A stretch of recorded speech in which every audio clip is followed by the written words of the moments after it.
हाय बच्चों, की हाल चाल? सब ठीक ठाक। आज हम लोग लेक्चर नंबर 3 लेके आ रहे हैं, जिसमें हम लोग देख रहे हैं इम्पोर्टेंस ऑफ कूलम्स लॉ।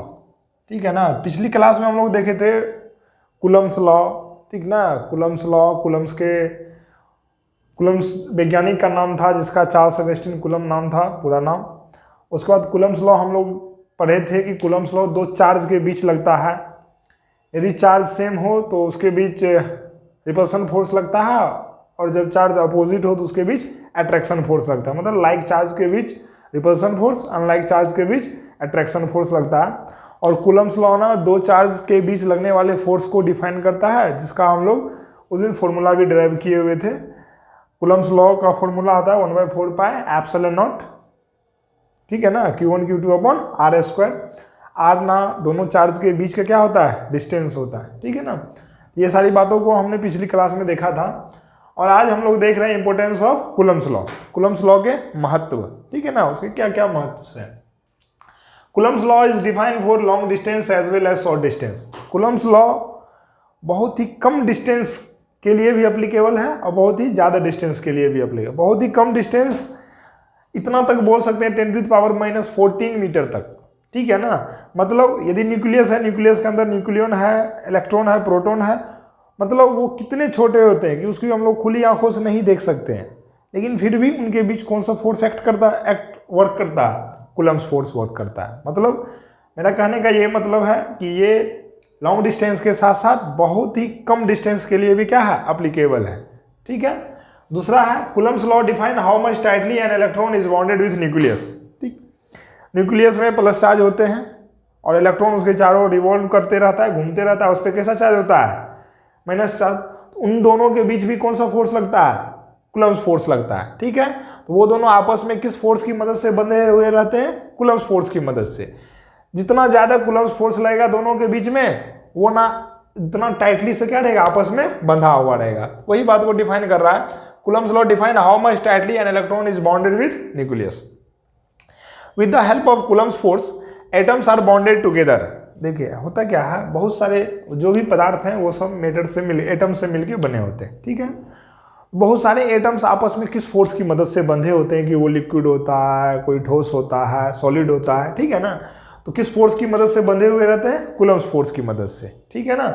चलिए देखिए limitation of Coulomb's law. This law is applicable for only point charge.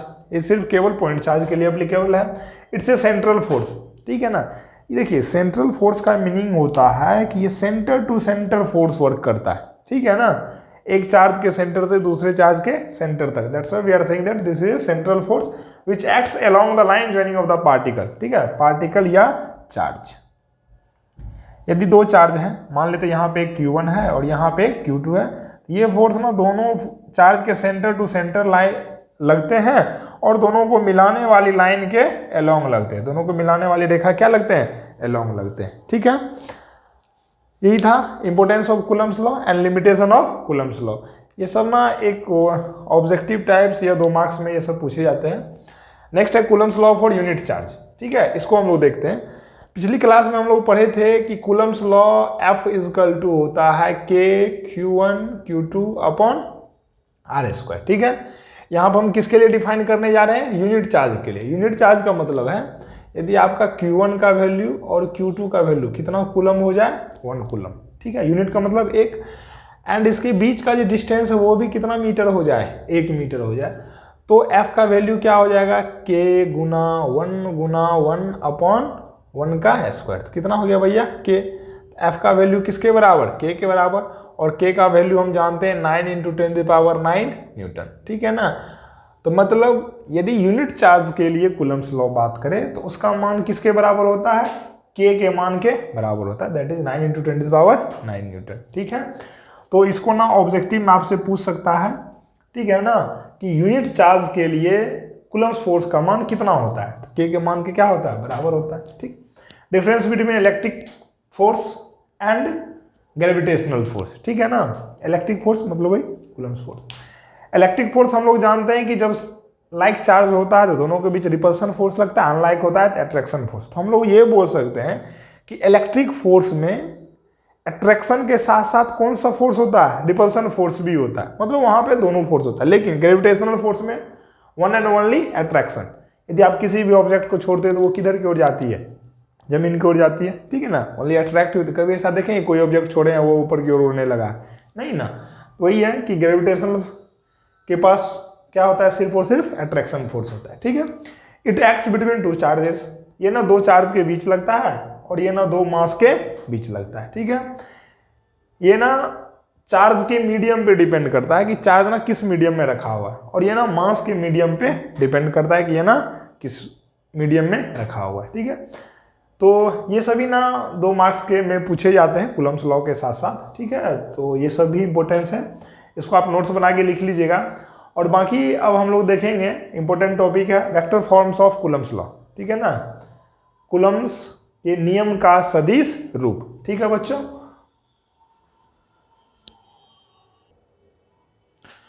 तो बच्चों नेक्स्ट टॉपिक हम लोग देख रहे हैं vector form of Coulomb's law, ठीक है। अब देख लेते हैं इसको कि मान लिया कि एक चार्ज क्या है Q1, दूसरा चार्ज क्या है Q2, और दोनों के बीच का डिस्टेंस कितना है R, ठीक है। अब देखिए दोनों ना सेम चार्ज है, लाइक चार्ज है, मतलब यदि ये प्लस है तो ये भी क्या है, प्लस है, ये पॉजिटिव चार्ज तो ये भी पॉजिटिव चार्ज, तो दोनों एक दूसरे पे कैसा फोर्स लगाएगा, रिपल्सन फोर्स, ठीक है ना। तो ये ना इस पे इधर की ओर रिपल्सन फोर्स और ये ना इस पे इधर की ओर रिपल्सन फोर्स, ठीक है। हम मान लेते हैं कि चार्ज Q2 पे Q1 के द्वारा जो रिपल्सन फोर्स लग रहा है दैट इज F21, क्या है, F21, और Q1 पे जो Q2 की द्वारा फोर्स लग रहा है उसको हम लोग मान लेते हैं F12, ठीक है, कोई दिक्कत। And this is unit vector, unit vector का यूज हम लोग डायरेक्शन को बताने के लिए करते हैं, ठीक है ना। तो R21 वेक्टर जो है वह, हाँ ये गलत हो जाएगा, ऐसे मान लो R12 वेक्टर, ठीक है ना। R12 वेक्टर जो है वो किधर से किधर है, from charge Q1 to Q2 की ओर, ठीक है ना। और R21 कैप जो है यूनिट वेक्टर वो किधर से किधर है, 2 से 1 की ओर, कोई दिक्कत। इन सारी बातों को हम लोग लिख लेते हैं कि F21 इज इक्वल टू, ठीक है ना, फोर्स ऑन चार्ज Q2, ठीक है ना, ड्यू टू Q1, ठीक है ना। And F12 is equal to force on charge Q1 due to Q2, ठीक है ना, कोई दिक्कत। और हम लिख सकते हैं कि R12 cap is equal to unit vector from Q1 to Q2, मतलब उधर की ओर लगने वाला, और R21 cap is equal to unit vector from Q2 to Q1, ठीक है ना। चले अब हम लोग देख रहे हैं कि F21 का मान कितना हो जाएगा, ठीक है ना। F21 का मान मतलब इस पे लगने वाला फोर्स जो ये F21 है इसका वैल्यू कितना हो जाएगा, ठीक। तो हम लिख रहे हैं फ्रॉम कूलम्स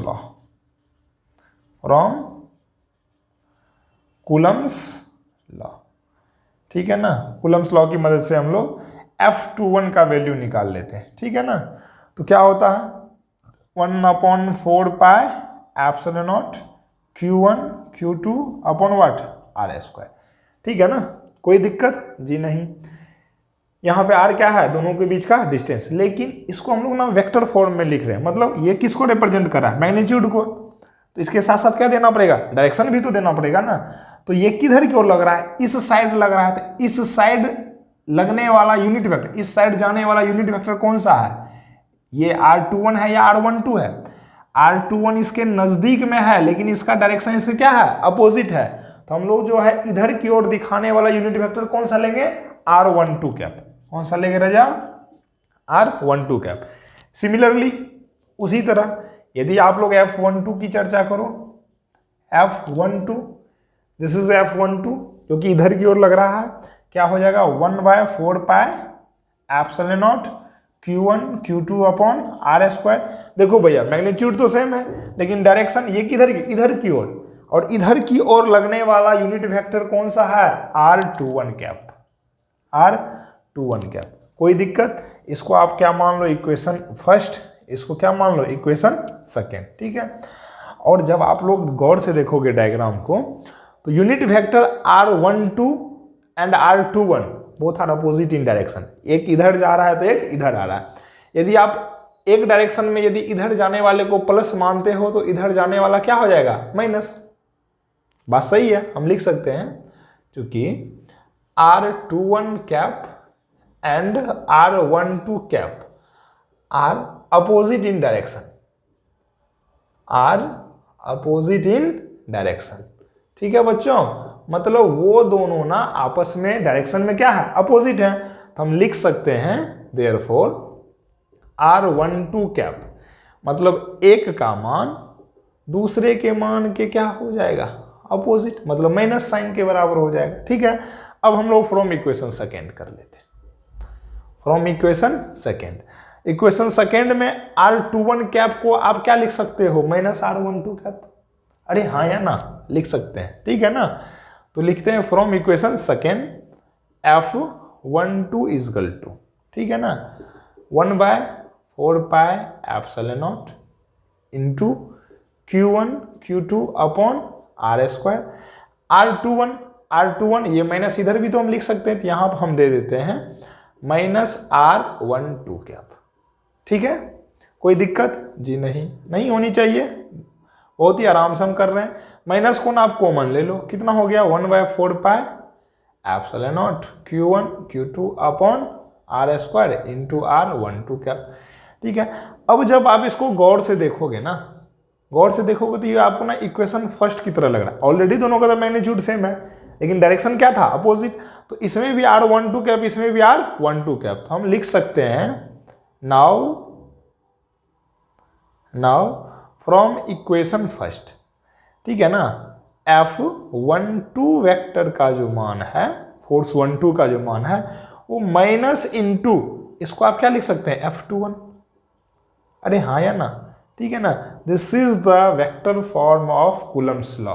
ठीक है, इससे हाँ, इससे एक बात और दिख रहा है कि कूलम्स का जो नियम होता है ना, कूलम्स का जो लॉ होता है वो न्यूटन्स के थर्ड लॉ को क्या कर रहा है, फॉलो कर रहा है। देखो, ठीक है ना, न्यूटन्स का थर्ड लॉ क्या बोलता है कि every reaction have opposite and equal reaction.